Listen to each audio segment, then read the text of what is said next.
Hoje eu vou mostrar para vocês os materiais principais para quem está começando na aquarela e, é claro, os que eu gosto muito de usar. O primeiro produto que eu vou indicar para vocês é o mais importante, o papel. Eu vou indicar esse que é o XL Aquarelle, que ele tem um custo-benefício muito bom e a qualidade dele é ótima para quem está começando ou para fazer exercícios e treinar sua técnica. Ele é próprio para aquarela, tem 300 de gramatura e ele tem essa parte onde você pode destacar a folha onde você fez seu trabalho.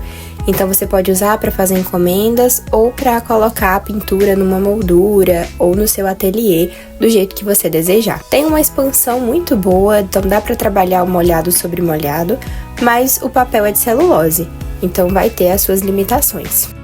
Agora eu vou mostrar pra vocês algumas tintas que eu utilizo. Aí vai muito de gosto pessoal. Se você gosta de pastilha, bisnaga, um kit ou tintas avulsas. Mas eu trouxe aqui algumas opções pra indicar pra vocês que tem um custo-benefício legal e uma qualidade boa também. Se você comprar as bisnagas avulsas, você pode até comprar um estojinho desses de metal no AliExpress ou em alguma dessas varejistas e armazenar as suas aquarelas para ficar com mais fácil acesso. Foi isso que eu fiz nessa daqui e foi muito bom ter feito isso porque eu criei minha própria paleta usando as cores que eu mais uso. As aquarelas em pastilha, quando você compra o kit, você não pode escolher quais são as cores específicas que vão naquela paleta. Você já compra ela pronta e pode repor e comprar as cores avulsas com o tempo. Mas as paletas, geralmente, você compra uma seleção pré-definida de cores. Essa daqui é da Van Gogh e ela é maravilhosa, tem um excelente resultado e o custo também não é tão alto. Essa outra que eu indiquei pra vocês é a da Jenny Davenport. Aqui no YouTube já tem uma resenha dessa aquarela, uma pintura completa, então eu super indico que vocês assistam. Eu fiz uma seleção de cores pra quem for comprar as tintas avulsas: amarelo, magenta, azul ultramarino, amarelo ocre, siena queimado, um marrom, pode ser qualquer um, e Payne's Grey. Com essas cores você vai conseguir fazer qualquer trabalho. Para os pincéis, eu recomendo que você teste tamanhos e formatos e vá descobrindo qual que é o melhor para o seu estilo. Mas eu gosto de alguns em específico. Ter um pincel grande, redondo e que carregue bastante água, pra mim é essencial. Esse daqui é da Da Vinci, que é uma marca um pouco mais cara, mas você consegue encontrar de marcas mais baratas e mais acessíveis com um formato muito parecido com esse. Também num formato redondo, um pincel médio. Eu não tô dando numerações de tamanhos, porque dependendo da marca e do modelo, a numeração ela não vai importar muito. Então, mais ou menos desse tamanho aqui. Esse também é da Da Vinci e ele é bem versátil. E um pincel pequenininho para dar detalhes. Com esses 3 tamanhos de pincéis, você consegue fazer qualquer tipo de pintura e eu diria até que qualquer tamanho, já que eles abrangem todas as áreas possíveis.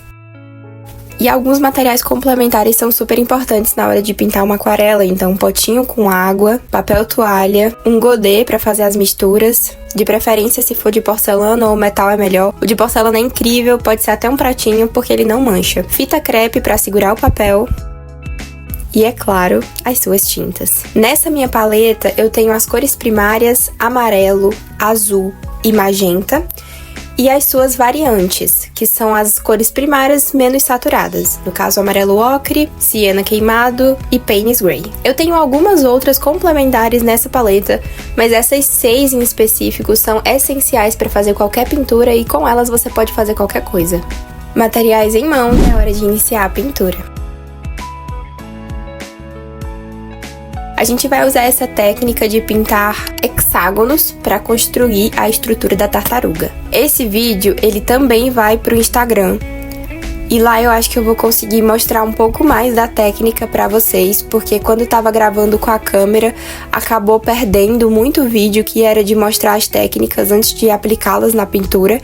Então aqui eu não vou conseguir trazer muito isso pra vocês, mas se vocês quiserem ver um pouco mais sobre essas técnicas da água, do casco, das sombras, vocês vão conseguir ver melhor lá no vídeo do YouTube.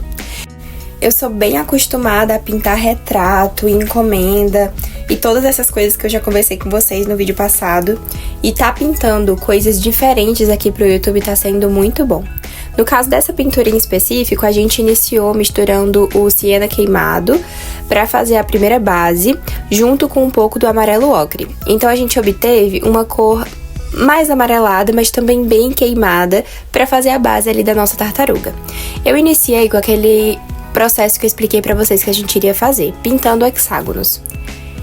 Então, fui fazendo em áreas alternadas, para que as manchas que vão formar o casco da tartaruga não se encontrassem no momento que ainda estão molhadas, e assim a própria borda da pincelada se tornasse o nosso contorno, para a gente não precisar dar detalhes com outros materiais e sim conseguir obter um resultado satisfatório só com a aquarela e só com os materiais que eu mostrei para vocês hoje.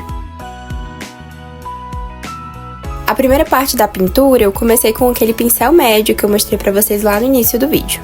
E aí eu fui fazendo alternadamente. Quando um hexágono secava, eu voltava para aquela área e pintava mais um. E ia fazendo assim de forma alternada até todos estarem secos e tudo tá preenchido.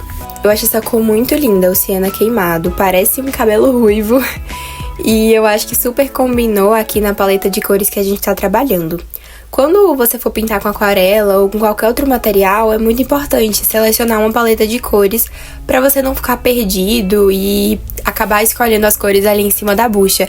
Eu que faço desenho e pintura desde que sou criança, sei o medo que a gente tem de fazer um desenho muito bonito e depois vir pintar e acabar estragando tudo. Então, selecionar as cores antes é super importante e, claro, testar elas no papel. Porque às vezes você olha pro godê, tá de um jeito, mas aí quando você passa pro papel, aquela tinta fica totalmente diferente. Então tenha um papel de teste, teste mesmo as cores e como que tá a textura, a transparência, antes de ir direto pro desenho, pra que você não acabe estragando todo o trabalho que você já teve, que foi desenhar aquele negócio. Eu vou postar a referência dessa tartaruga lá no meu Instagram, então se vocês quiserem pegar pra poder pintar junto comigo aqui, pega por lá que vocês vão conseguir receber a referência certinha. Se por acaso eu acabar esquecendo de postar, pelo amor de Deus, me lembrem, ou nos comentários aqui, ou lá na DM, são muitas redes sociais para estar administrando. Agora eu já peguei um pincel menor e fui para as partes mais delicadas, no caso a cabeça, as nadadeiras. E pintando essa tartaruga, eu lembrei de um doce que tinha quando eu era criança, aquelas tortuguitas, tem até hoje eu acho, né? E eu fico pensando, gente, todo mundo come igual as tortuguitas? Porque pra mim o jeito certo é você comer primeiro as patinhas, depois o rabo, depois a cabeça e aí comer o corpo. E eu queria saber se todo mundo é assim, todo mundo come desse jeito? Ou sou só eu que comia desse jeito e eu era uma criança um pouco estranha? Pra mim esse é o jeito certo, não sei pra vocês. Pra dar algumas sombras e profundidade nessa pintura, eu esperei secar tudo e vim com o azul, o ultramar bem transparente, dando sombras em algumas áreas e também uma sombra embaixo da tartaruga. Do meio pro fim da pintura, eu acabei removendo essa sombra debaixo da tartaruga, porque eu achei que ficaria mais bonito se a gente tivesse com a pintura como se estivesse vendo de dentro da água pra fora, em vez de fora da água pra dentro, sabe? E aí eu tô escurecendo as partes do casco da tartaruga, dando volume. Eu usei o marrom mais escuro que a gente tinha, junto com aquela mistura que eu já tinha feito de Burnt Sienna com amarelo ocre. E um pouquinho de azul, pra dar um tom mais frio pra essa mistura e conseguir dar mais profundidade. Eu escolhi um lado que eu queria dar mais escuridão ali, mais sombra. E o outro lado ia ficar mais claro. Eu fiz isso previamente na minha cabecinha e aí fui passando pro papel. E essa é uma outra dica pra gente evitar aquele negócio de acabar estragando a pintura e tal. Pensa antes aonde que você vai pintar pra dar sombra. Como que você quer demonstrar isso na pintura, as luzes e sombras. Isso vai te ajudar a não estragar o seu desenho, não escurecer demais algumas áreas e não acabar estragando tudo que você já fez. Aí eu construí também uma nova mistura, e aí eu construí uma mistura que é mais ou menos a mesma coisa, o marrom mais escuro com o azul, pra dar mais profundidade aí nesse contorno do casco. E consegui construir esse volume do casco da tartaruga de forma mais nítida. Com essa mesma cor e o pincel menor, eu fui dando destaque para as nadadeiras e para a textura que tem nela, para o rabo e para a cabeça. E é a mesma cor que a gente usou no casco, a gente só vai delimitar mesmo melhor aonde vai essa sombra, porque essa área é muito pequenininha e é fácil a gente acabar borrando. No pescoço dela é mais acinzentado, então eu usei o Paynes Grey junto com o azul, aquela mistura de azul que a gente tinha feito antes, e dei alguns contrastes. A gente vai usar essa mesma mistura depois em outro momento da pintura. Com essa cor de cinza, eu fui dando mais sombra nas áreas que eu vi que tinha necessidade, principalmente para dar um efeito de contorno na nossa tartaruga e dar uma sombra nas nadadeiras de baixo, porque o casco estava por cima dessas nadadeiras, então elas tinham a sombra do casco refletindo nelas, e aí eu fiz essa sombra com essa mistura de cinza. Agora, com o azul e um pouco de amarelo, eu vou fazer o fundo para retratar a água. Ao redor da tartaruga, mais próximo dela, eu vou deixar mais claro e nas bordas eu vou deixar mais escuro.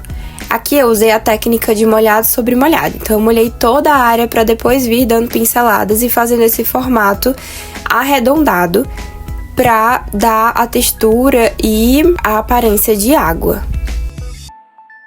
E aí, depois de passar essa mistura de amarelo com azul, tornando um verde água, eu venho com o cinza, né, o Paynes Grey, dando mais profundidade nas bordas dessa pintura e deixar um fundo mais vivo mesmo, com mais textura e profundidade de água. Eu amei demais fazer essa pintura, eu espero muito, muito mesmo que vocês tenham gostado. Se vocês não são inscritos no canal ainda, por favor, se inscrevam, deixa aqui o seu comentário. Não se esquece de me seguir nas outras redes sociais, eu sempre deixo aqui na descrição meu TikTok, Instagram. E vai ser um prazer ter vocês construindo essa comunidade comigo. Ah, e detalhe, se você ainda não é um assinante e apoiador lá no Instagram, corre porque a gente tá com promoção no mês do consumidor, inclusive com promoção também nas encomendas. Então, é isso, tchau, até o próximo vídeo.